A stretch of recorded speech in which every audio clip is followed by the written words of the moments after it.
ഈ വീഡിയോ നമ്മൾ പരമാവധി ഒന്ന് ഷെയർ ചെയ്യണം കേട്ടോ. ഇതൊരു അറിയിപ്പാണ്. ഒരുപാട് യാചകർ ഇറങ്ങിയിട്ടുണ്ട്. പല ഭാഗത്തു നിന്നുള്ള ആൾക്കാർ വന്നിട്ടുണ്ട്. നമ്മളെ വീട്ടിൽ ഒറ്റക്ക് സ്ത്രീകളുള്ള വീടുകളുണ്ടാവും.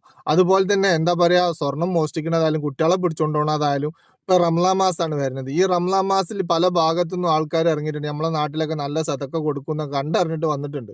അപ്പൊ ഒന്ന് മനസ്സിലാക്കേണ്ട എന്താ പറയാ, നമ്മളെ അയൽവാസി പട്ടിണി എടുക്കണ്ടെങ്കിൽ അവനക്ക് കൊടുത്തതിന് ശേഷം നമുക്ക് മറ്റുള്ളവർക്ക് കൊടുക്കേണ്ടതുള്ളൂ.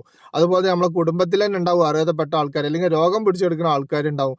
അങ്ങനെയൊക്കെയുള്ള ആൾക്കാർക്ക് കൊടുത്തതിന് ശേഷം മതി ഈ മുന്നിൽ വന്ന് കൈ നീട്ടണം. ഈ വരുന്ന ആൾക്കാർ എങ്ങനത്തെ ആൾക്കാരാണോ, സത്യമാണോ, നുണയാണോ, ഏതിൽ പെട്ടാണോ ഒന്നും അറിയാൻ കഴിയൂല.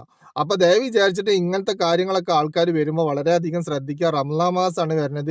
ഇതിനായിട്ട് കച്ച കെട്ടിയിട്ട് കുറച്ച് ആൾക്കാർ പല ഭാഗത്തുനിന്നും വന്നിട്ടുണ്ട്. അപ്പൊ വീട്ടിൽ ഒറ്റക്കൊക്കെ ഉള്ള സ്ത്രീകളൊക്കെ ഉള്ള വീടാണെന്നുണ്ടെങ്കിൽ പറഞ്ഞിട്ട് ഒരു കാര്യം ഉണ്ടാവില്ല. അവര് ഇന്നത്തെ കാലല്ലേ. അപ്പോൾ അത് വളരെയധികം ശ്രദ്ധിക്കുക. ഈ വീഡിയോ ഒന്ന് കണ്ടോക്കി നിങ്ങൾ. അപ്പൊ നിങ്ങൾക്ക് ഏകദേശമൊക്കെ രൂപം ഒന്ന് മനസ്സിലാവും. എന്താ പേര്? പേരെന്താ? പേരെന്താണ്? എന്താ കാര്യം? പേരെന്താണ്? എന്താ കാര്യം? എന്താണ് പേര്? എന്താ കാര്യം പറ. എന്താണ് പേര്? കാര്യം പറയൂ. പേരെന്താ ചോദിച്ചൂടെ? അല്ല, അതിന് എന്നെ ഒരു പരിചയത്തിലൊന്നും പേര് പരിചയം ഉണ്ടായതോടെ ചോദിക്കേണ്ടത്. പേരെന്താ? പൈസ ഒന്നും തരാനാണ്. പേരെന്താണ്? പൈസ ഒന്നും തരാനാണ്. പേരെന്താണ്? ഏയ്, എന്താണ് പേര്? പേരൊന്നും എനിക്ക് പറയേണ്ട ആവശ്യമില്ല.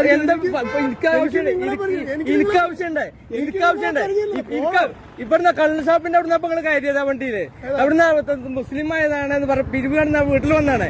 എന്റെ വീട്ടിൽ വന്നാണ്. മുസ്ലിമാണ് തൊപ്പിട. അതിന് എന്തിനാണ് കള്ളുടിച്ചാന്റെ പൈസ വാങ്ങിക്കണ്ടേ? എന്തേ? മുസ്ലിമാണെന്ന് മുസ്ലിമാണ് പിരിവാണെന്ന് ഇറക്കാണ് വന്നിട്ട് കള്ളുടിച്ചാന്റെ പൈസ വാങ്ങിക്കണ്ടേ? എന്തിഷ്ടം? ആൾക്കാര് വീട്ടിൽ വന്ന് കണ്ട് തൊപ്പിയൊക്കെ ഇട്ട് കാണും മുസ്ലിം എന്ന്. അത് മുസ്ലിമാണെന്ന് എന്തുറപ്പ്? എന്തുറപ്പ് ഇതല്ലേ? ഈ കള്ള് കുടിക്കാനാണ് ഈ പൈസ വാങ്ങിക്കണ്ടേ? അപ്പൊ എല്ലാരും ഒരേപോലെ അല്ല. എല്ലാരും കണ്ടിട്ട് പാവം തോന്നാൻ നിൽക്കണ്ട. അപ്പൊ മനസ്സിലായില്ല നിങ്ങൾക്ക് ഏകദേശം?